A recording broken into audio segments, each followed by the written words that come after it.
Hey there, it's Steph. Welcome to the Stef Fox podcast. Hey guys, welcome to the Stef Fox podcast. I'm so excited today to have Jason, who is somebody I've got to know through business kind of over the last year, and he is an expert in the space of ads. And so, one of the biggest challenges facing the beauty industry right now is transactions are declining. So, a lot of salon owners are looking at their revenue and going, oh, revenue looks up. But when they go one layer deeper, they realize transactions aren't up, which of course is a pretty dangerous place to be because that means that our revenue has only increased because we've increased our prices. And this is not sustainable growth. And so we have to understand what are the levers that we can use to get more people in the door. Insert ads. So, Jason, Heyo. heyo. So, small business owners, specifically in the beauty space, and I know you work with businesses like that. That's how we met. They typically don't play in the ad space. They're still kind of like, hey, I hate Instagram. I wish I didn't have to do any of this. So, Yeah, yeah, go for it. intimidation. Yeah, Intimidation. it's Yeah. it's so scary, and I do feel it. I off the top, get ready for it to be easier over the next few months. Like I do think like that's something I joke about all the time. Like I love to run ads, but I think it's just a gateway into helping people build businesses, and that's what ultimately is really fun about any of us that are helping small businesses. You have a niche, but we want to win. It's going to get really easy to run ads for everyone. Meta is trying to dumb this down, and I don't mean that rudely, but for the lowest common denominator where you can go in and run ads where people who become experts in, like, I joke that I get paid to just know the platform and learn the platform. Why? I don't think I should get that. That's silly. Business owners should be able to go in confidently, spend money, and track money. But I do think they don't do it because they're scared. They think it's like going to take someone who's tall and living in another city to master this thing, and it doesn't have to be that way. And I think that people think you must spend a lot of money. If I'm not spending thousands, then I'm wasting it, and I just don't find that to be true. You can do a lot with, there's some amazing people doing stuff with $1 a day. Think about your content, grow your expertise and your feed, and the internet will reward you.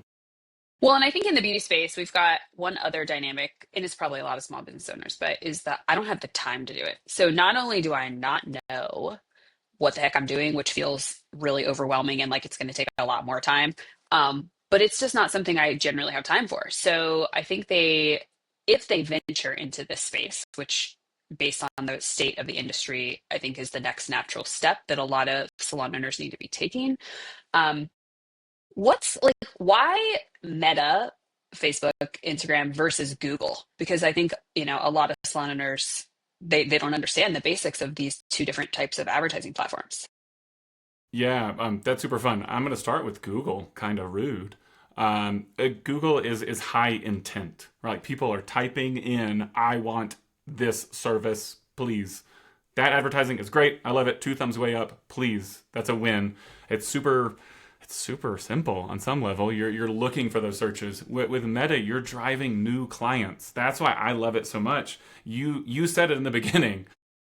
Transactions. It's just a math equation. The salons that I work with, the main metric are new people. I love that metric so much. New people walking in the doors. That's what we need. I have a lot of businesses that it's like the number one thing we need is revenue. Okay, cool. You can manipulate that. You can manipulate that with products, average cart values. There's so many ways to twist that around. New people walking through the door from a salon perspective, the beauty industry, yes, I love it. If that's not a marker that you're thinking about, I would say you have to. So now everything shifts to, what am I doing that's going to drive a new person into the doors? And honestly, having really good services probably won't be the answer. You're going to have to hook something in a different way. So I love Meta because you can target who you want in such an intense way. Market directly to a mom of a preschooler when they drop their kid off at preschool. Hey, I know you have this 3-hour gap. We actually have a special running for you in this window. Oh my gosh, we can run ads directly to it's a drop down in the audiences. You can click mom of preschooler. You Wild. can really target these people. And so I think Meta wins when you can speak directly to people. Exactly where they are, exactly what they're thinking. It can get creepy. People have experienced this on the internet. My favorite one ever is a buddy of mine called me and he said, I know you run ads. I just had a conversation with a friend about buying a photo booth. I just opened Instagram and it's an ad about buying a photo booth. Can you please explain this to me? And I asked him if he believes in aliens and we got very sidetracked. But the internet knows what you want and who you are, and they know how many kids you have in your house. They know. So if you start making content directly for those people, I think from the beauty industry for sure, speak directly to them. Make content directly for them.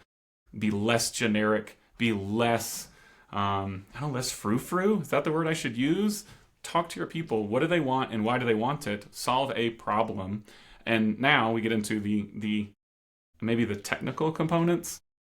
It's okay that not everything is trackable. Can I just let it sit there for a minute? Steph, I'm sure you and I could argue about this and have a lot of fun, but like it's kind of okay.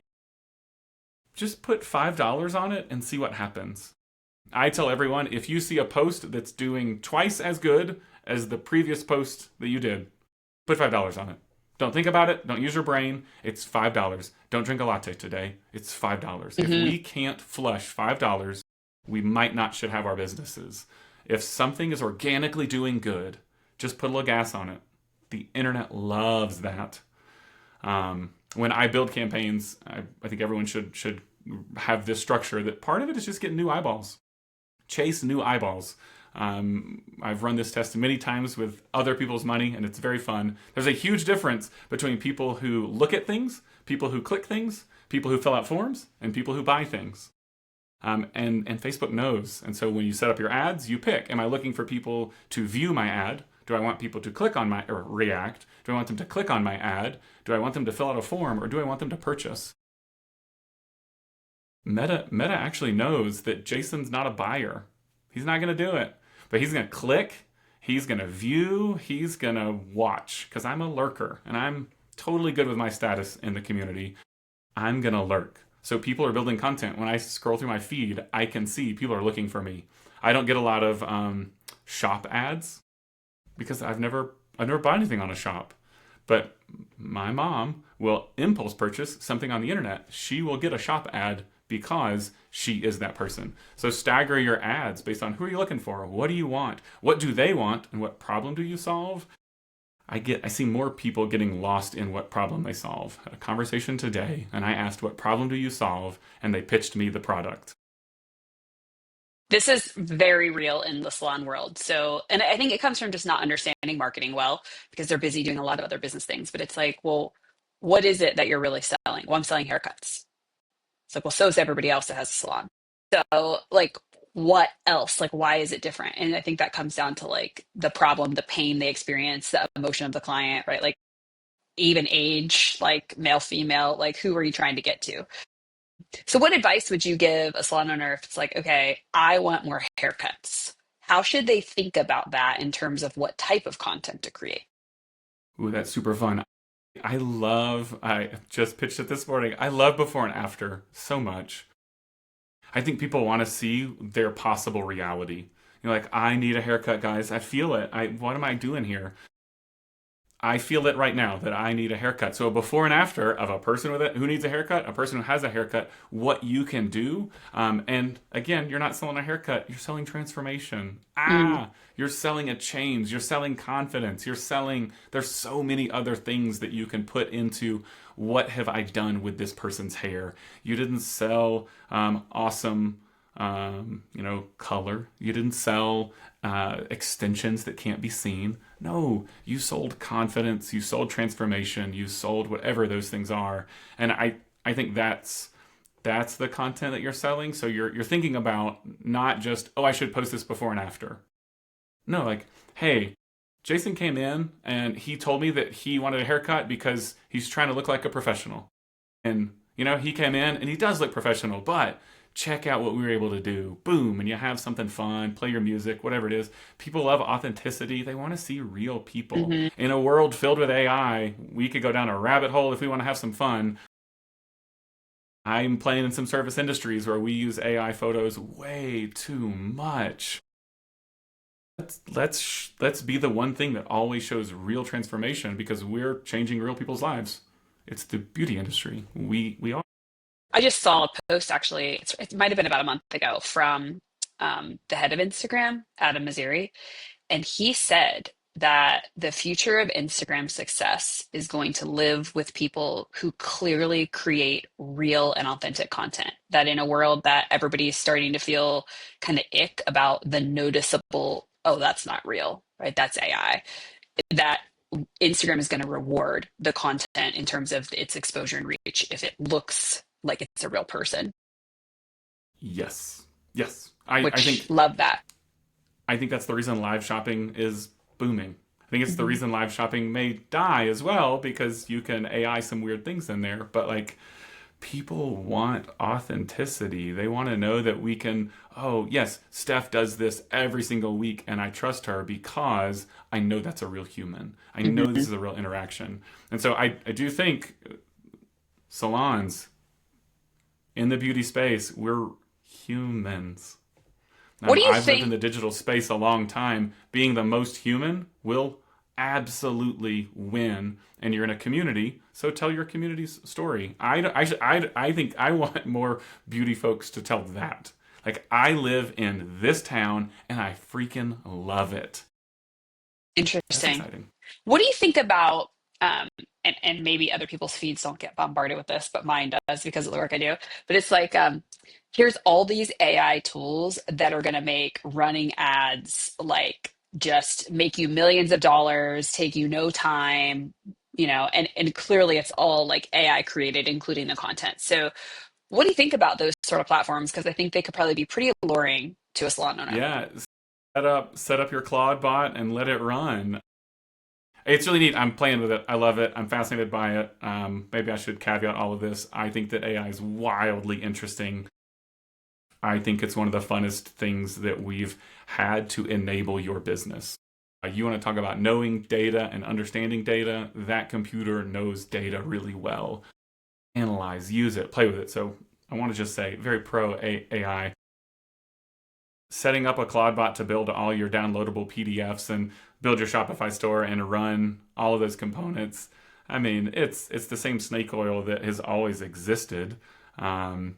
Back, probably a year ago, it was doing self-created Audible books. Did you get into that? Oh, That was I my saw feed that. for so long. Oh my gosh. I actually know a few people in beauty who everybody was popping out books, and I'm like, okay, no way. Yeah, Did you write that book? No yeah, way. yeah, exactly. So I think it's the new hot cheese, and I do think there are people making millions of dollars on it. But I would just say I have chosen the authenticity path. And so, no, Mm. I want to be as authentic as possible. And so, if I put out a digital product, it's going to be my digital product. Like I'm going to have, AI will help me because I'm pro AI, but it will have the Hickerson flair all over it because down through all of history, we prefer human to human interaction. And so we can. There was a big LinkedIn post. Gosh, I just saw it. It was how to have AI write your copy for your website without sounding like AI. And part of the instructions were to go to Wikipedia, find this article, don't read it, copy it in full, turn it into a markdown file, and then upload it to whatever AI tool you want to, and then have it write. And I'm just like, or just write. Like, just be like really authentic and care about your business, right? Like, if the answer is a Wikipedia article, I think we're doing it wrong. Absolutely. Oh my gosh. Um, Describe the difference between I'm going to boost something and I'm actually going to go into like ads manager and set up an ad because I get asked Yeah, that all the time.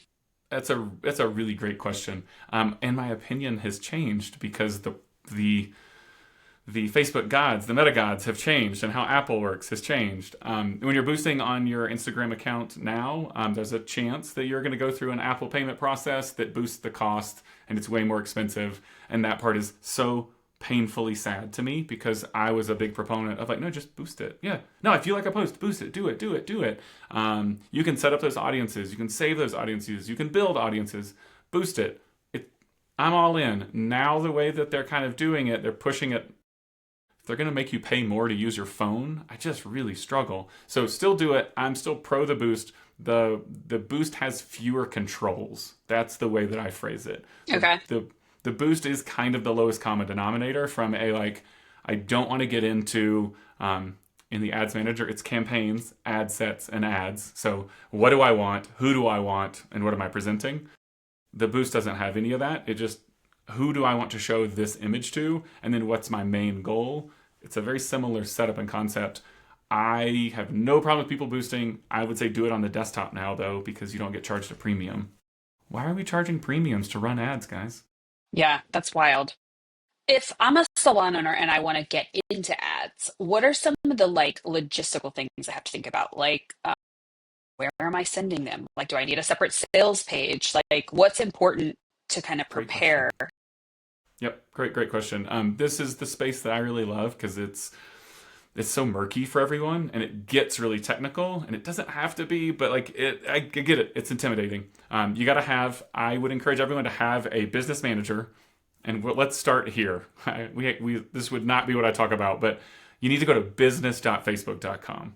Like that's like everything has to live here. There are so many people that they have the page profile and they have their Instagram account and they may not even be tied together. If you go to business.facebook.com, you need to create the business portfolio. And that's where you put these assets in. So your Facebook page would be in there, your Instagram account would be in there, and then you create an ad account. And this is important, you create your Facebook pixel. And this is how the world is tracking all of us. I'm so sorry for this, but it still exists, even though we don't want it to. You create your pixel and put it on your website. If you're never going to run ads and you're not interested in this, I actually still encourage people to put the Facebook pixel on your website so that when you decide, hey, I want to spend that $5, your pixel already has some data. It is how it finds your audience, how it knows who you are and who your clients are. Most of the salon CRMs and e-commerce things they have a native connection to Facebook, so it should be a pretty simple process. All of that does need to be set up before you run an ad, because as much as I say the data doesn't matter, gosh, the data is so freaking important. It's way cooler to say, I think I got an ad and I think I got some money. It's way cooler to say I spent $100 and made $500, or I spent $100 and made $50. I've done that too. I spent $100 and made $100. You need to make a very important decision. I ask everyone, how much money are you willing to flush in the name of learning? And if it's $100, I don't know, maybe it's not worth it. Be willing to invest into this and say, I'm going in ready to learn. Once you have your Facebook page, your Instagram account, your ad account, and your pixel, those are the 4 technical things that you need, and everything else from that point on is just running the ad itself. You have to pick, it's a campaign, what you want the ad to do. Most of the time it's a purchase. If it's set up correctly, it's going to be super easy, and that's my favorite. It's so much more fun to work with a salon and tell you I made money as opposed to I got you clicks. Clicks are what we call vanity metrics. They don't fill coffers. They don't pay bills. They just like make you feel really good. I usually ask my clients, would you like 1 million views or would you like $1 million? Or like 1 million views or $10,000? Like it's a really silly game to play, but like I want to track what you ultimately want. And I want to run ads for what you ultimately want. And then you should think about your audience. You should think about your audience really, really intensely. Steph, we did this. I always want to push your low age and your high age. Like people are like, oh, my market is 25 to 40. I'm like, okay, cool. It's 20 to 50. Like just go a little bit bigger than you think. You want to have a nice big bullseye. The robots work best when they have room to run. And if you can, that goes back to setting it up technically correctly. If the robots know what you want, they can chase it. If they don't know what you want, there will be artifacts. We're all using AI. There will be weird things that happen because they think that's who you want. I just ran an ad for a salon actually, and it is just slamming towards the older demographic. Why? Why are you doing this to me? Instagram. And so I've pushed our age way down to like 25, and it's still artifacting way out into the 50s. Why are you doing that? That's a problem for me to solve.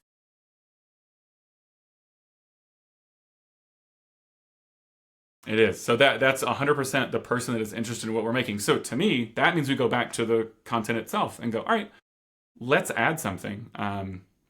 I've told this story to a lot of people. If you tell in the top line what you want, those robots can read. They read so well. I'm looking for a mom of a preschooler. If you're a mom of a preschooler who has a 2-hour window, I'm not a mom of a preschooler. I won't see that ad. It's crazy. I'm genuinely shocked. You can, yep, in the copy of the ad, hey, are you a mom of a preschooler?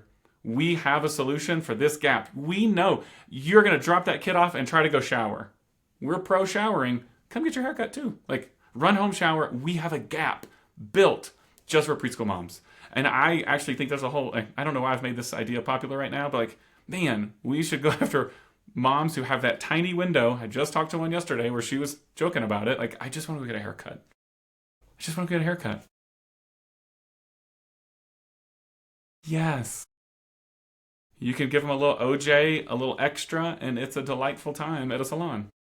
Now, content, this is a place that salons really struggle. They're like, I can't get anybody on my team to build content, to make content. So then the idea of ads feels like, how am I going to do that? So how much content do salons need to think about when it comes to ad creation? Like, how often are you putting new things up? Yeah, that's a really fun, and this is complicated. I'm so sorry, guys. I know that y'all struggle with this one, so I just want to say, like, I get it. It's really hard. You don't have to post as often as you think or want or see everyone else posting. It's going to be fine. Don't stress about it. I want to refresh the ads that I run. I want to refresh them every 2 weeks. Sometimes it's every 3 to 4 weeks. And if you have 3 to 5 ads running, think in depending on your market, that would be a fun thing to kind of chat about, rural versus urban. If your market is small, you actually have to change your ads more often. If your market is large, you don't, because there are a lot of people who can see it. There's a metric in Facebook called frequency. Everyone should keep an eye on it if you're going to run ads. It's how often one person has seen your ads. Your prices will start to move up, and these are general numbers. If your frequency starts to hit 2, you're going to see your price will kind of start to tick up. And there's some scenarios where that's wildly not true, but it's a good benchmark. If you're looking for new eyeballs, you're looking for that market, when you start hitting 2, you need to refresh your content. Sometimes it's spend less money. Yeah, I said it. Sometimes it's open up your audience. Now, what about when they're trying to figure out, because when I have this conversation with salon owners all the time, it's like they want to sell the haircut and they think it is all about how they make the client feel. And then the other person in the conversation is like, but they also want a great haircut. So if they're trying to navigate which of those wins in attracting new clients, do they make content that speaks to, we're great technically, basically, like, let me show you all these awesome haircuts we do, and content that looks like, look, this is how we make people feel after we give them this great haircut? Did they test those? What does that look like? And is it a different ad set? Is it a different ad itself? What do they do? Yep. That's so fun. There are a million different weirdos out there. I'm one of them. You make content for all of them.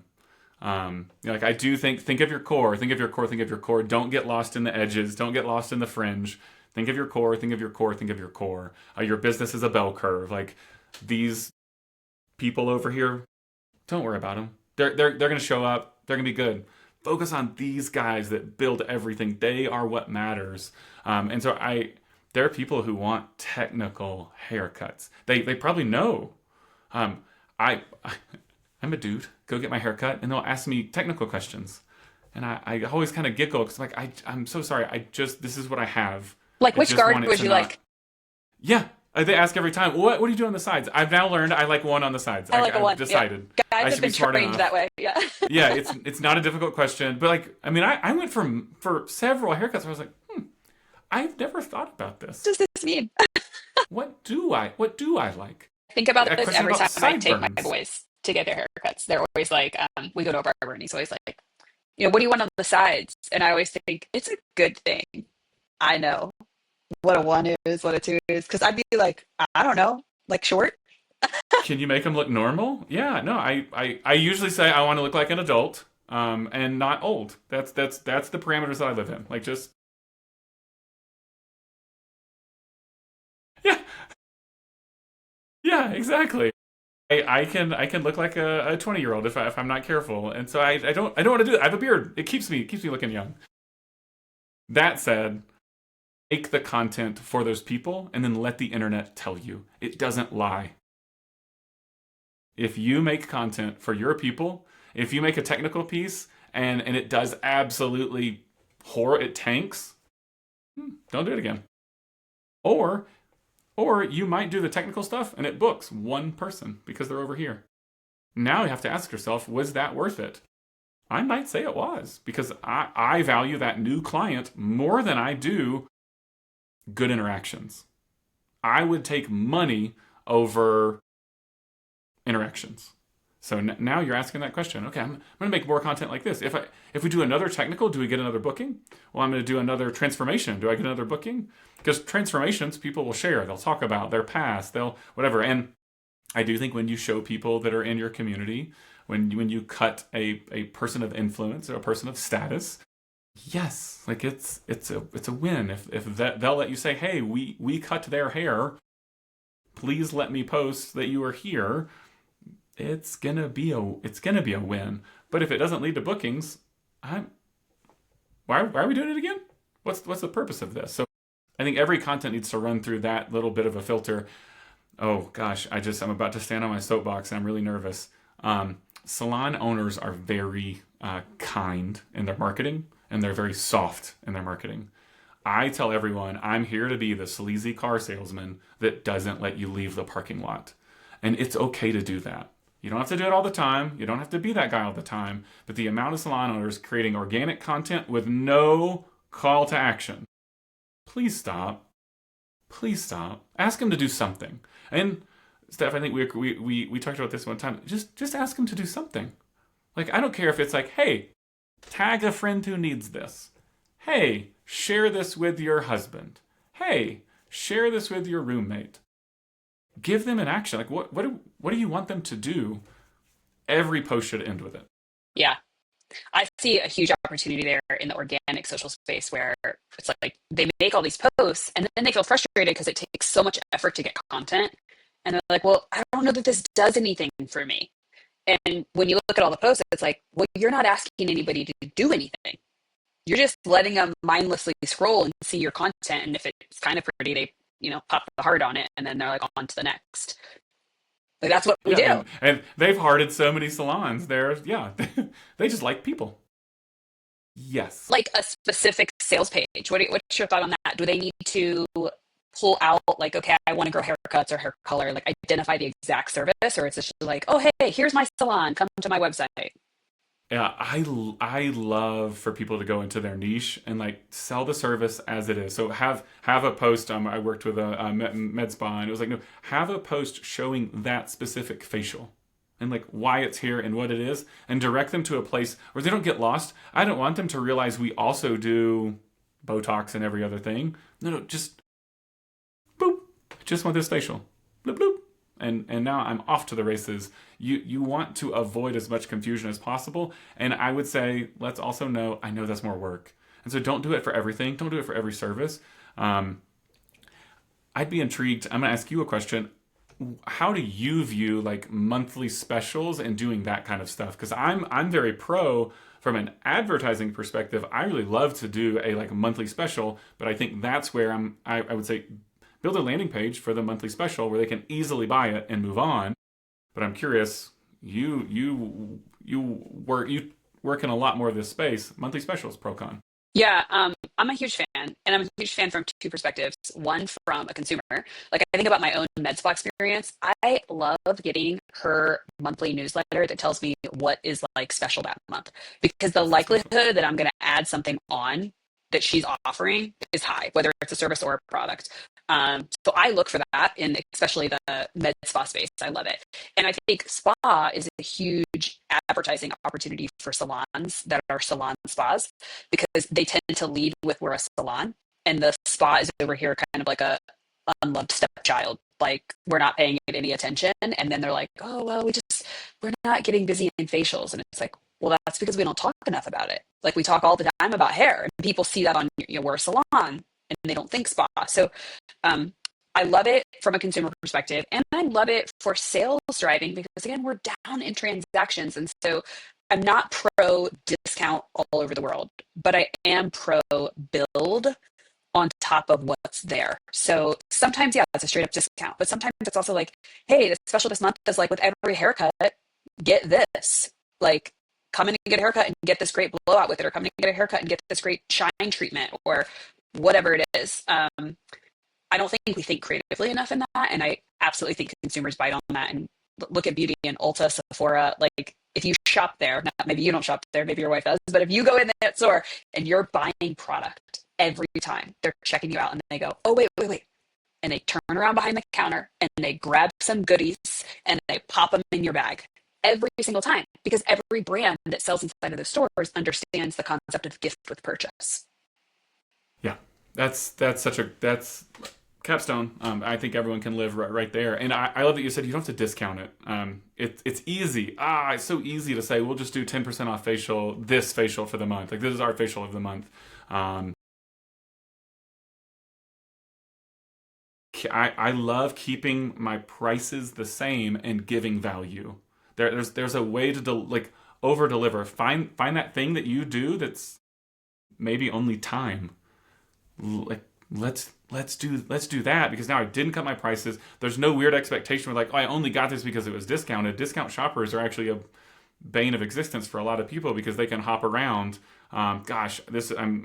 This might age me just a little bit. Like I remember the hardcore Groupon hopping from restaurant to salon to whatever it was, and it's like, oh, this was actually horrible for businesses. Like you paid to give away a coupon, you got 25% of the money, and then you had a person who was not happy about their experience. Woof, don't discount it.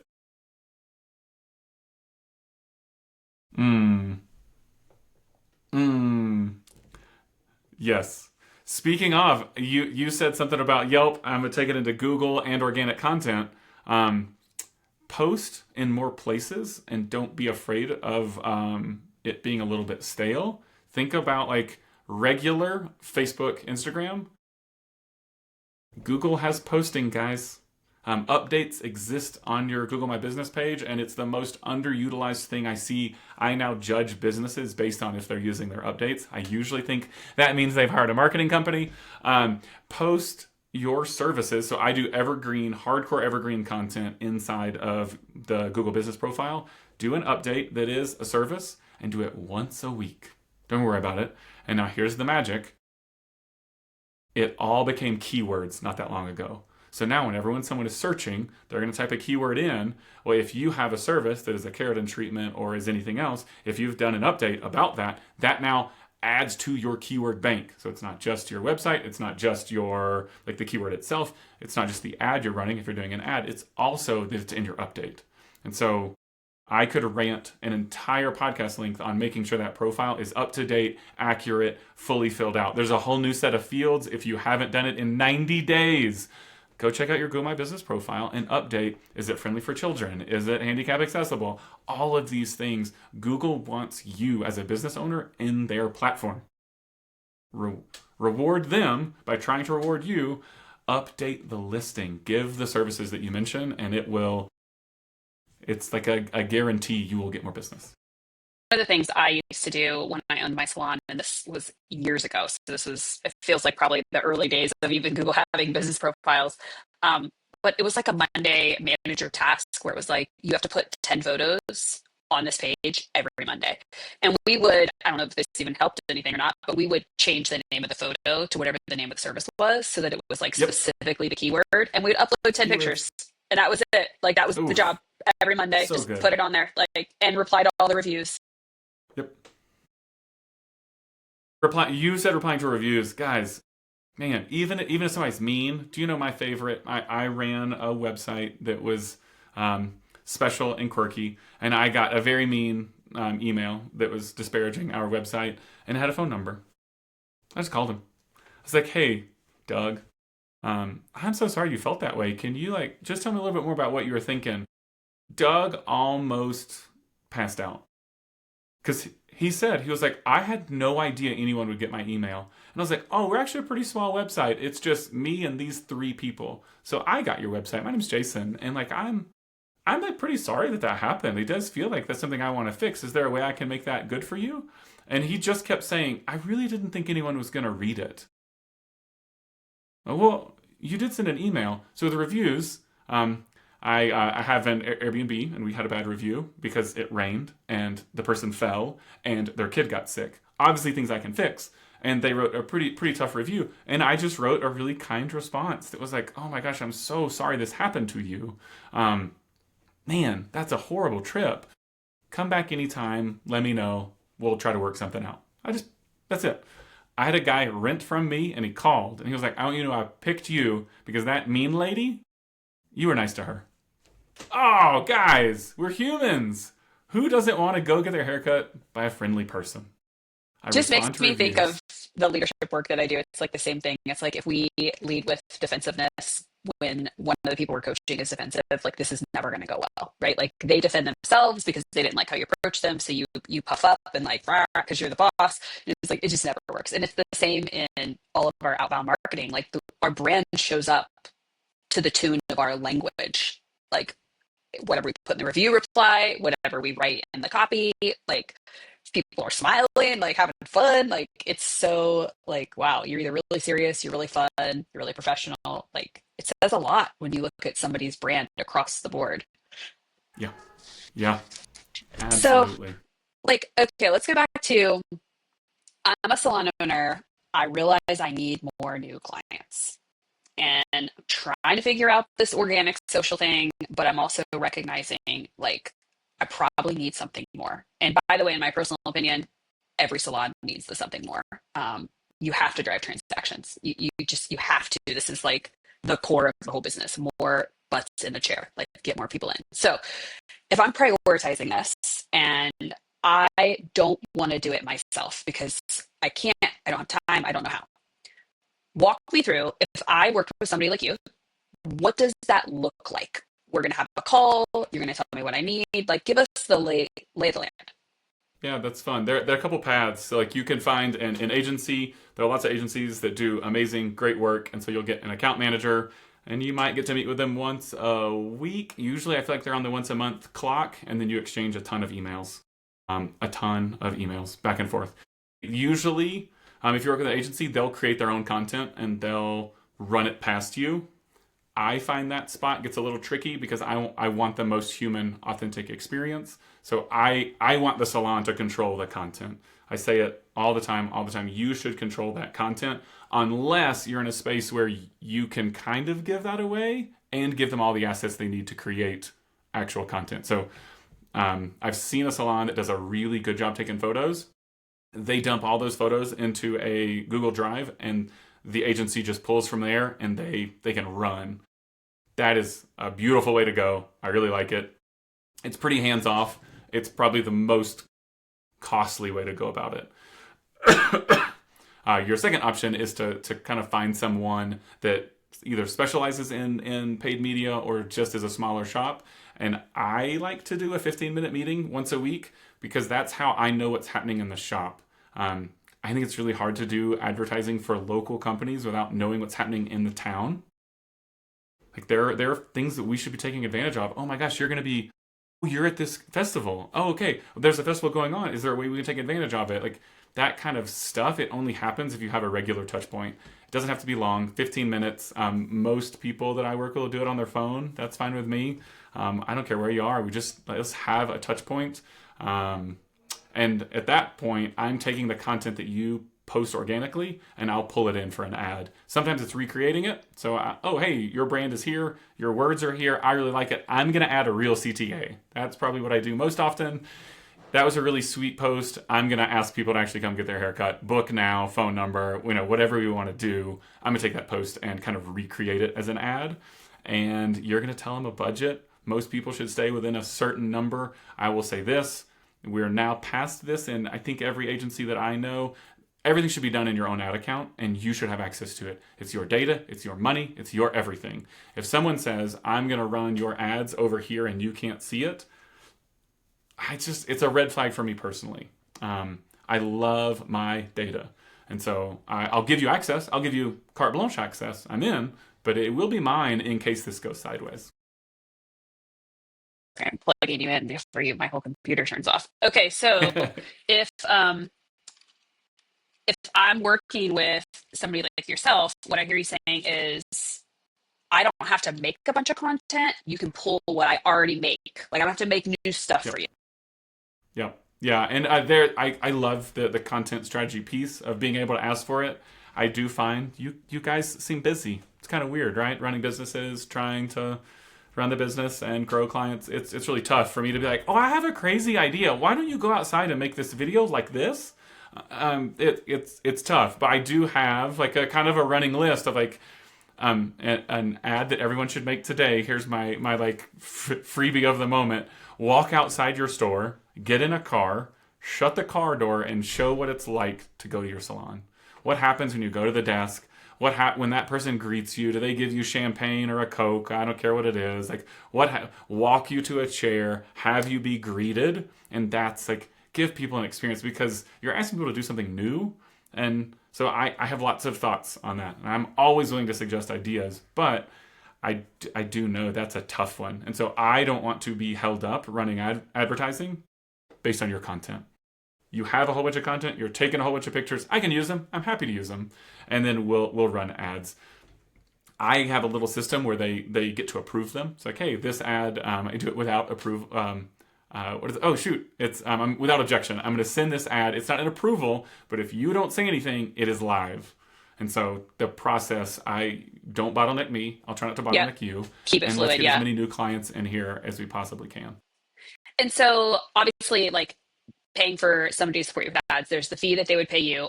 I want to talk about the ad part of it, the cost there. Like what's the minimum you would say a small business needs to be willing to invest in ads every month? What's the dollar amount you got to be able to put up? I hate this question so much.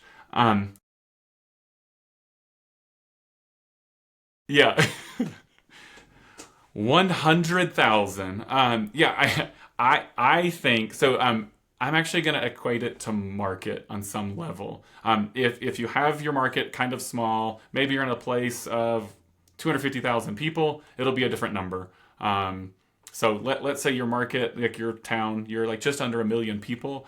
I think it would be very easy to spend $1,000 a month and like everyone know who you are.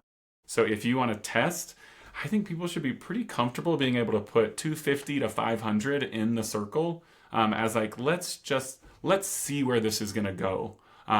For that price, you're going to do it yourself. Like that's the do-it-yourself pricing, right? Like if you hire me to do that for $250, you're going to be very sad because I'm going to be too expensive.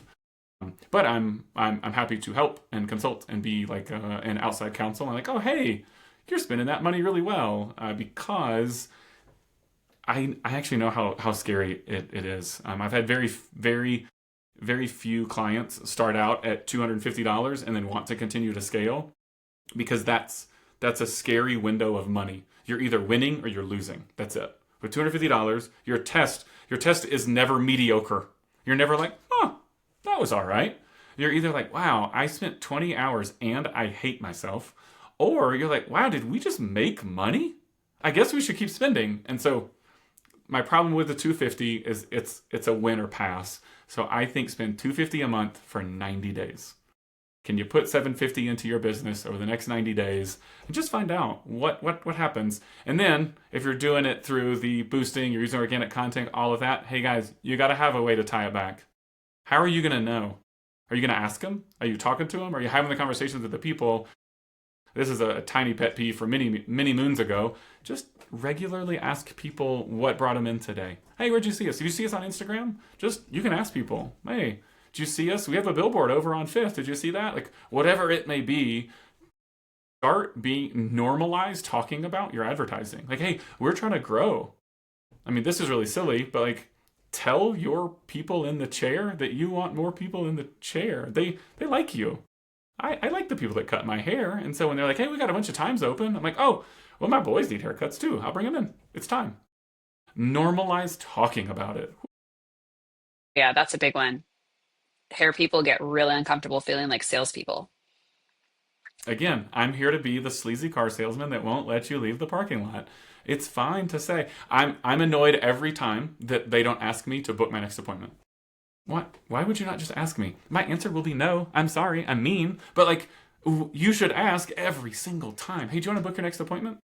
I take my dog to get her haircut, and they ask me every time. They're like, hey, Jason, when do you want to bring her back? I'm like, oh, so glad you asked. Good grief. 8 weeks from now, please get this dog out of here. Yeah, just get it scheduled. No, I agree with you wholeheartedly. Well, and to that point, for the salon owners listening, right? If we're looking at transactions, when we think about ads, we're talking about driving new transactions in. When we think about having the conversation Jason's referring to, we're saying we have people already in the business that if they just came in on time based on their needs, we would see them more often.